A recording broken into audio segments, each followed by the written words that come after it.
The first time my father called me a fraud, he was standing in a courtroom packed with strangers. His voice cracked through the silence so hard that even the court reporter stopped typing. "That woman is not my daughter," he shouted, pointing directly at me. "She's a liar, a thief, an imposter wearing a uniform she never earned." I remember the smell of old wood polish and burnt courthouse coffee, the sharp sting of winter air still trapped in my coat, the weight of every eye turning toward me at once. Then my attorney slid a sealed envelope across the table. Dark blue seal, Pentagon insignia. The judge opened it slowly. "Read one line." Then another. And suddenly the entire room changed. He removed his glasses carefully and said in a voice so quiet it became terrifying, "Everyone in this courtroom will stand up, right now." My father's face lost all color. And for the first time in my life, I watched him become afraid of me. I was born in a town where men like my father were treated like monuments. Cedar Hollow, Virginia wasn't large enough for secrets to stay buried, but it was small enough for pride to live forever. My father, Thomas Bennett, had spent 23 years as a military police officer before retiring with a ruined knee and a personality sharp enough to cut through steel.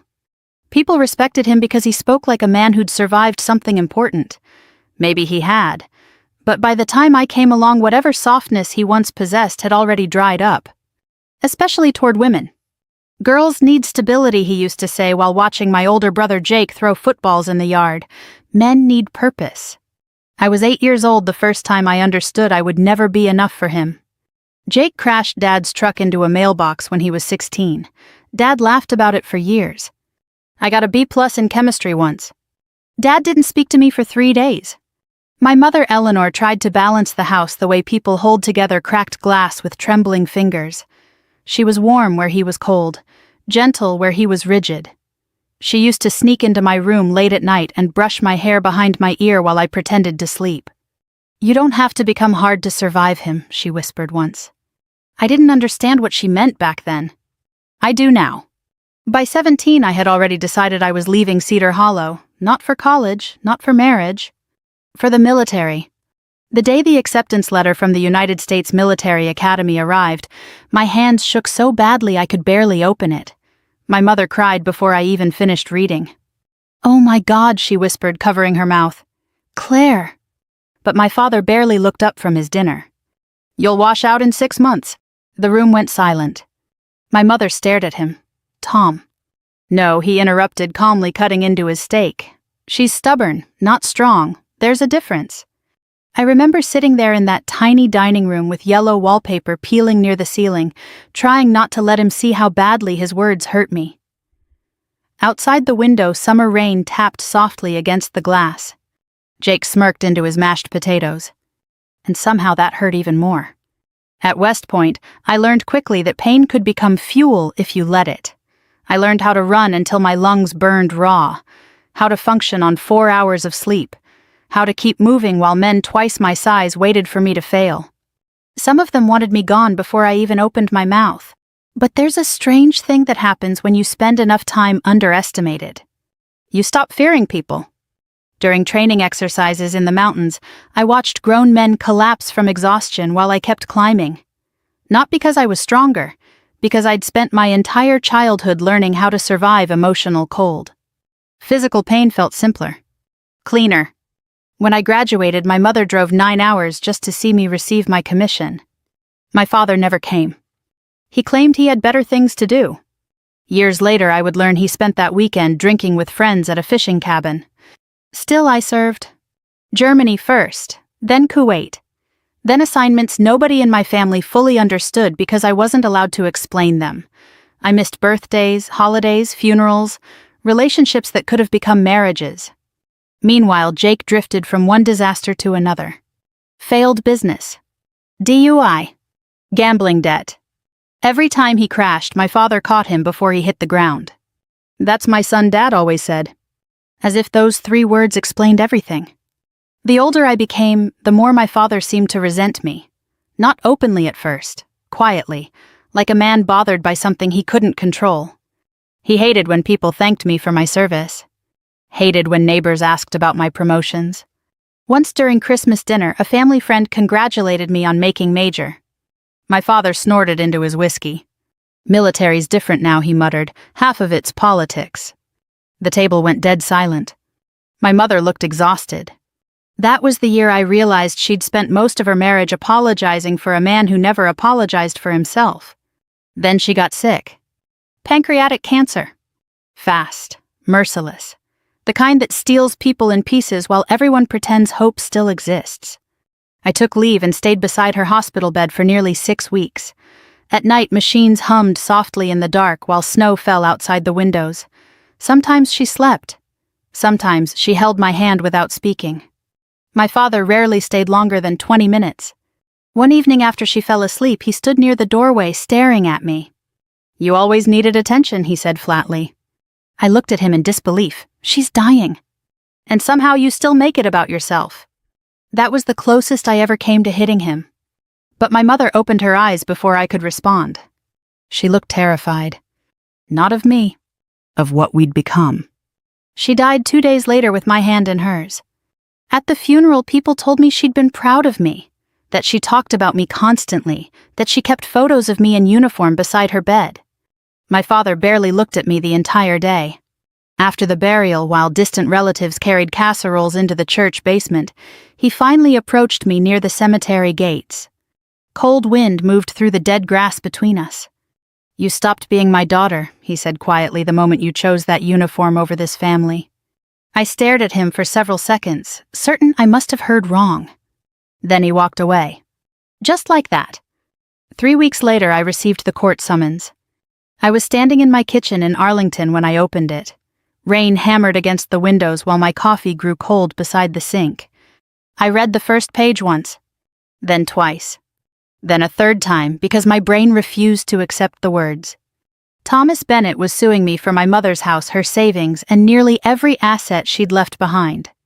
But it was the final sentence that hollowed out my chest. Claim filed under disputed paternity. According to my father. I wasn't his daughter at all. I didn't sleep the night I received the lawsuit. I sat alone in my kitchen while rain slid down the windows in silver streaks, the papers spread across the table like evidence from someone else's life.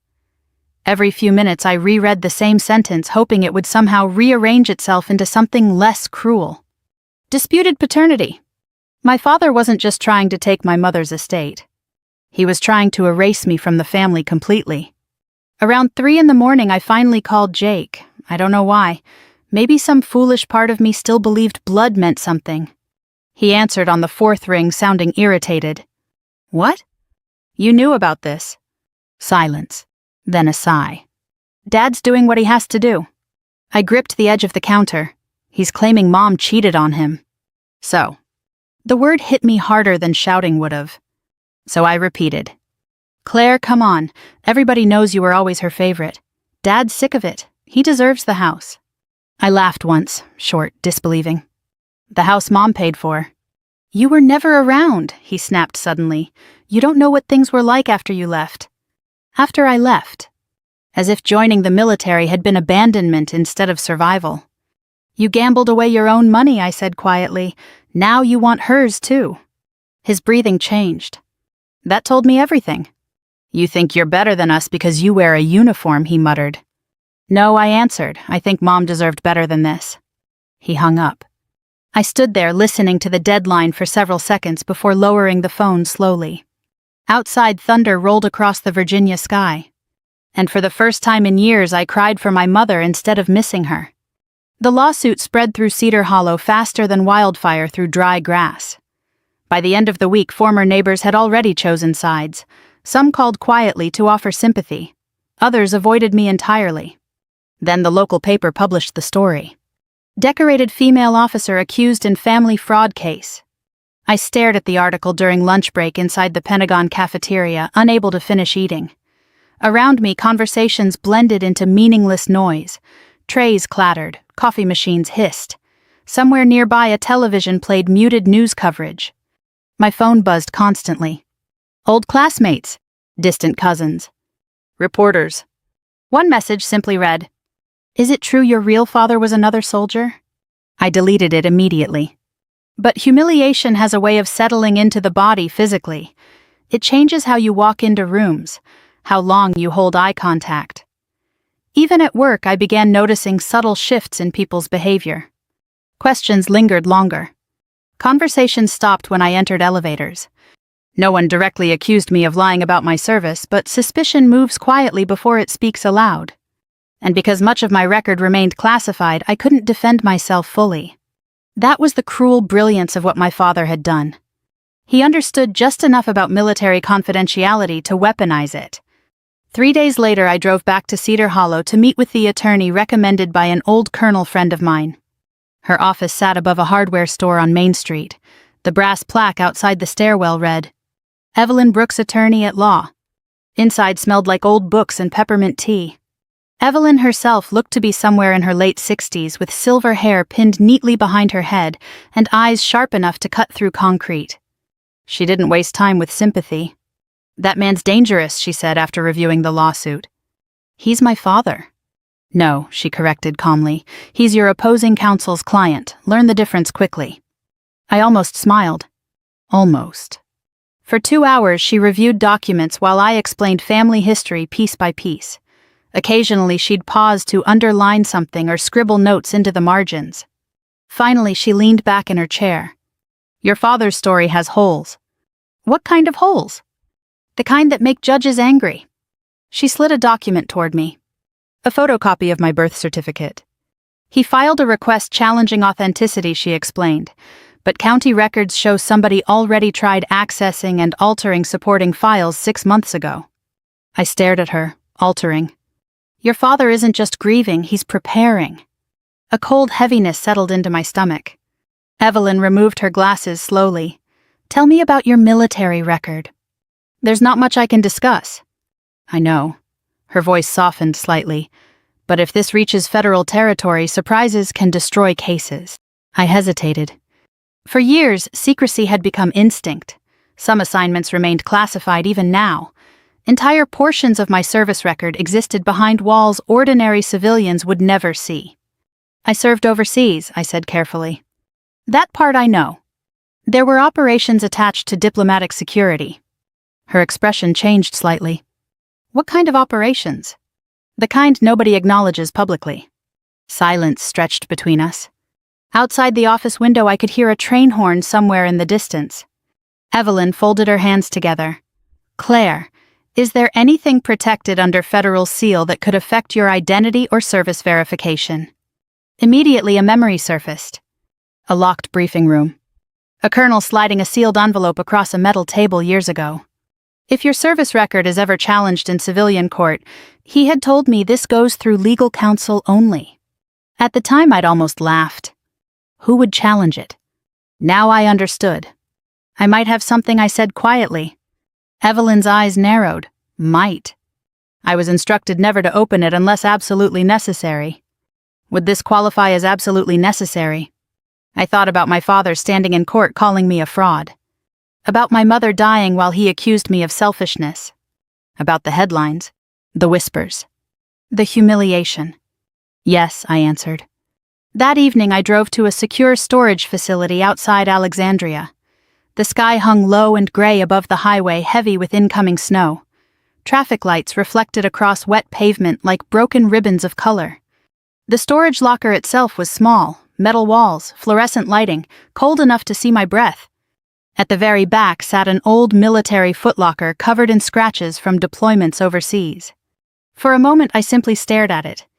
So many years of my life lived inside silence. I unlocked it carefully. Inside were photographs, commendations, old uniforms, and beneath them a flat black document case. My pulse quickened immediately. The seal was still intact. Dark blue wax embossed with the Department of Defense insignia. Across the front stamped in red. Authorized only by federal order. My fingers hovered over it without touching. Suddenly the room felt much smaller. I remembered the night I received it, the colonel's expression, the warning in his voice. Some documents protect information. Others protect people. I picked up the envelope slowly, and for the first time since the lawsuit began, I realized my father had absolutely no idea what he had started. The courthouse in Fairfax smelled like wet wool, burnt coffee, and old paper. By the time Evelyn and I arrived for the preliminary hearing, reporters had already gathered outside the entrance beneath a line of gray winter clouds. Camera shutters clicked the second I stepped out of the car. "Major Bennett, is your military record fabricated? Did your mother hide your real father? Are federal investigators involved?" Evelyn placed one steady hand against my elbow and guided me forward without slowing down. "Eyes ahead," she murmured. Inside the courthouse buzzed with quiet excitement. Small-town scandals rarely collided with military secrecy, and people could sense something ugly unfolding. I saw strangers whispering before I even reached the courtroom doors. Then I saw my father. Thomas Bennett stood near the front row in a dark suit that suddenly looked too large for him. Age had hardened him over the past few years. His shoulders seemed narrower now, but his eyes still carried the same cold certainty I remembered from childhood. Jake stood beside him, avoiding my gaze. For one brief second I almost walked over there. Not to argue, to beg. Some wounded part of me still wanted my father to look ashamed, to pull me aside and admit he'd gone too far, to tell everyone this had been a mistake born from grief. Instead, he looked at me the way people look at enemies before battle, like someone preparing to win. "You ready?" Evelyn asked quietly. "No." "That's honest," she replied. "Good. Honest people survive cross-examination better." We entered the courtroom. The hearing itself began with procedural arguments, but underneath every legal phrase sat something deeply personal and poisonous. Opposing counsel painted me carefully, layer by layer, into someone unrecognizable. A manipulative daughter, a woman who abandoned her family, a military officer with suspiciously incomplete records. At one point, the attorney, a polished man named Richard Vance, held up copies of my service history. "Your Honor," he said smoothly, "significant portions of Major Bennett's alleged military accomplishments cannot be independently verified." Alleged. The word echoed through the room. I felt heat crawl slowly up my neck. Evelyn remained calm beside me, occasionally making notes while Vance continued. "We are simply asking whether the defendant has exaggerated or falsified elements of her identity for financial gain." Financial gain. As though 20 years of military service had been some elaborate inheritance scam. The judge, Harold Whitmore, listened carefully without revealing much emotion. He was older, probably late 70s, with the kind of face that looked carved from stone. The only thing soft about him were his eyes, and even those looked tired. When court recessed for lunch, I escaped into the hallway near the vending machines, needing air that didn't feel poisoned by accusation. That's where my father found me. "You should settle," he said. I turned slowly. "What, you heard me?" He spoke quietly, almost casually, as if discussing weather instead of dismantling my life. "Give Jake the house. Walk away clean." I stared at him in disbelief. "You're doing all this for money, for family. You accused Mom of cheating on you." His jaw tightened. "That woman poisoned this family against me for years." The way he said "that woman" instead of "your mother" made something inside me finally crack. "She loved you," I whispered. "No," he snapped. "She pitied me." For a moment I saw it. Not anger, humiliation. The deep, rotten kind men carry when they spend their lives fearing they were never respected in the first place. My father leaned closer. "You think those medals made you important?" he asked quietly. "You're still just a girl who ran away." I should have responded. Instead, I noticed his hands trembling, not from age, from desperation. And suddenly I understood something terrifying. This lawsuit wasn't only about greed. It was about punishment. He needed to destroy me because my existence reminded him of everything he failed to become. Back inside the courtroom, Evelyn began dismantling pieces of the case methodically. She presented banking records showing Jake's debts, mortgage documents proving my mother paid for most of the family home herself, evidence that my father had attempted to access restricted county files months before filing suit. The judge's expression darkened gradually. Then Vance made a mistake. We intend to call witnesses who can testify the defendant frequently exaggerated military accomplishments impossible to verify. Evelyn stood immediately, impossible for whom Vance hesitated. She walked slowly toward the evidence table. Your Honor, opposing counsel continues implying absence of public records equals absence of service. Because there are no complete records available, Vance replied sharply. Evelyn turned toward him fully, or because some records are protected. The room became still. Vance scoffed lightly. Protected from a probate court. Evelyn didn't answer right away. Instead, she looked toward me. That look said one thing clearly. Now. My pulse began pounding hard enough to hurt. Slowly, I reached into my briefcase and removed the sealed black document case. The moment it touched the table, Evelyn's expression changed. Even she hadn't expected it to look so official. Several people leaned forward in the gallery. Vance frowned. What exactly is that Evelyn ignored him? Your Honor, she said carefully, the defense requests permission to submit sealed federal documentation regarding Major Claire Bennett's protected service record. My father laughed under his breath. Oh, this ought to be good. The judge extended his hand. Evelyn carried the envelope forward herself. When Judge Whitmore saw the Pentagon seal, his posture shifted immediately. Not dramatically, but enough. Enough for every person in that courtroom to feel it.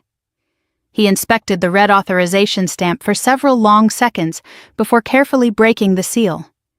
Paper crackled softly. The courtroom had become so quiet I could hear someone coughing in the hallway outside. The judge read the first page, then the second. His face changed completely. Not confusion, recognition. He removed his glasses slowly and reread one paragraph again. My father shifted impatiently. Your Honor. No response. Judge Whitmore continued reading. Vance finally stood. Your Honor, if there's an issue with admissibility, sit down. The words came out sharper than anyone expected. Even Evelyn blinked. The judge looked directly at me then. Really looked at me for the first time since proceedings began. And suddenly something in his expression resembled respect. My father frowned. What the hell is this? Judge Whitmore folded the documents carefully. Then he placed both hands flat on the bench. Mr. Bennett, he said quietly, you will not speak again unless instructed. The room froze. My father actually laughed once in disbelief. I'm sorry. The judge looked toward the bailiff. Then, in a voice that carried through every corner of that courtroom, he said, everyone in this courtroom will stand up immediately. Chairs scraped backward. Confused murmurs spread everywhere. Beside me, Evelyn exhaled slowly without speaking.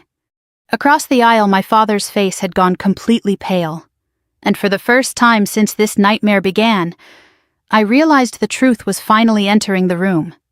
Nobody moved at first. Not completely. People hesitated halfway out of their chairs, exchanging confused glances, while the courtroom filled with the dry scrape of wood against tile.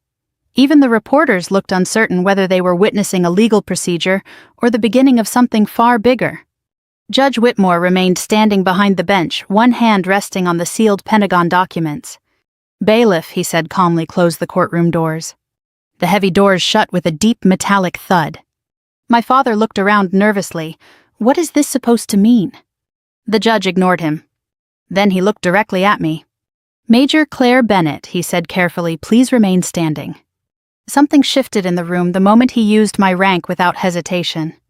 Not alleged. Not claimed. Recognized. My throat tightened unexpectedly. Judge Whitmore cleared his throat. The federal documentation submitted to this court confirms that portions of Major Bennett's service record are protected under national security classification, authorized by the Department of Defense. Whispers exploded instantly across the gallery. What? Classified. Oh my God. The judge raised one hand and silence slowly returned. These records further establish that Major Bennett served in multiple authorized operations, attached to diplomatic recovery and defense coordination overseas. Vance stood abruptly. Your Honor, I object to. You object, Whitmore interrupted sharply. The old judge removed his glasses again, and this time there was anger in his eyes. You brought a decorated military officer into civilian court and publicly accused her of fraud without understanding the nature of federal protection statutes. Vance's face drained of color. My father looked completely lost now. What decorated officer? She worked some office job overseas. Judge Whitmore turned toward him slowly. Mr. Bennett, he said, your daughter received commendations this court does not even possess clearance to fully review. The silence afterward felt enormous. I could hear my own heartbeat. My father stared at me like he'd never seen me before. And maybe he hadn't. The judge continued reading portions deemed allowable for civilian disclosure. Most details remained vague, but the impact didn't require specifics. Diplomatic extraction support. Personnel recovery coordination. Direct operational distinction. Federal commendation under sealed authorization. Every phrase landed heavier than the last. Jake looked physically sick. Meanwhile, I sat perfectly still because years of military conditioning had trained me to control emotion in public, but inside memories were rising fast and violent. Sandstorms swallowing entire roads in Kuwait. The metallic smell of blood inside transport aircraft. A terrified embassy employee gripping my arm while gunfire echoed 3 streets away. Faces of soldiers who never made it home. All the things I carried silently while my father told people I wasn't strong enough. Judge Whitmore finally lowered the papers. This court acknowledges Major Bennett's service as legitimate, verified, and federally protected. The words hit me harder than I expected. Not because strangers believed me now. Because my father was hearing them. Publicly. Irrefutably. For the first time in my life, another man with authority was forcing him to confront reality. And he hated it. This is ridiculous, my father snapped suddenly. I don't care what medals she got. She's still not my daughter. Evelyn stood immediately. Actually, Your Honor, we're prepared to address that lie next. She approached the bench carrying another folder. Thicker. Older. This documentation was recovered through county archive subpoena requests, she explained. It concerns a legal filing made by Mr. Thomas Bennett 22 years ago. My father's entire body stiffened. I noticed it instantly. Evelyn opened the folder carefully. In 2004, Mr. Bennett privately filed documents attempting to surrender partial parental financial responsibility during a period of significant personal debt. The courtroom murmured again. Jake whispered, Dad. Shut up, my father hissed. Judge Whitmore reviewed the papers slowly. Then his expression darkened. These records explicitly identify Claire Bennett as your biological child. My father's mouth opened slightly. No words came out. Evelyn continued with surgical calm. The plaintiff knowingly submitted false claims of disputed paternity to pursue estate seizure and property acquisition. The judge looked furious now. Mr. Bennett, he said quietly, did you knowingly provide fraudulent testimony to this court? My father's confidence finally cracked. You don't understand, he muttered. Her mother. No, the judge interrupted sharply. You don't understand the seriousness of what you've done. For a moment nobody breathed. Then the courtroom doors opened again. 2 men entered wearing dark federal suits. No badges displayed openly. No expressions either. But every military instinct inside me recognized them immediately. Government. One approached the bench and handed paperwork to the bailiff. The second scanned the room briefly before his eyes landed on me. A tiny nod. Professional, respectful. My father looked terrified now. What the hell is this? He demanded. Judge Whitmore reviewed the new documents carefully before speaking. Due to the classified nature of evidence improperly challenged during these proceedings, he said federal review has been requested regarding potential violations connected to falsified filings and unauthorized attempts to access protected records. My father turned toward Vance in panic. You said this was just probate court. Vance looked ready to faint. Because suddenly this wasn't about inheritance anymore. It was about federal misconduct. Jake stood halfway from his seat. Dad, what did you do? I didn't do anything. But his voice sounded thin now, frightened. Old. I watched him unravel in real time. And the strangest part, I didn't feel victorious. I felt tired. So unbelievably tired. Years of trying to earn love from a man incapable of giving it had exhausted something deep inside me long before this courtroom ever existed. Judge Whitmore finally turned toward me. "Major Bennett," he said more gently, "this court owes you an apology." I swallowed hard. "You don't owe me anything, Your Honor." "Yes," he replied quietly, "I believe we do." The sincerity in his voice nearly broke me. Because respect from strangers should never feel more healing than love from family. But sometimes it does. My father suddenly pointed at me again, though now his hand visibly shook. "She turned everybody against me," he said weakly. "Eleanor always chose her over her own family." I stood slowly before Evelyn could stop me. The courtroom became still again. For years I'd imagined confronting him, screaming, accusing, demanding answers for every wound he left behind. But when the moment finally arrived, I found myself strangely calm. "You know what the saddest part is," I said quietly. My father stared at me. "You still think this is about winning?" His eyes flickered. "You spent your entire life trying to make me feel small enough for you to feel strong." My voice remained steady. "And even now, after everything, you still can't admit the truth. Claire, you didn't lose your daughter today."